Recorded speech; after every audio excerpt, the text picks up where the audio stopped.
ஒரு கிராமத்தில் ரவி, அருண் என்ற இரண்டு நண்பர்கள் வாழ்ந்து வந்தார்கள்.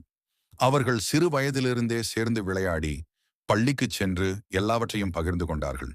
ஒரு நாள் அவர்கள் காட்டுக்குள் சுற்றி பார்க்க சென்றார்கள். காட்டில் நடந்து கொண்டிருந்த போது திடீரென ஒரு கரடி அவர்கள் பக்கம் வந்தது. அருண் மரத்தில் ஏறி தன்னை பாதுகாத்துக் கொண்டான். ஆனால் ரவிக்கு மரத்தில் ஏறத் தெரியவில்லை. அவன் அஞ்சியபடி தரையில் விழுந்து சுவாசமில்லாதவர் போல் அமைதியாக படுத்துக் கொண்டான். கரடி ரவியின் அருகே வந்து முகம் நெருங்கி பார்த்தது.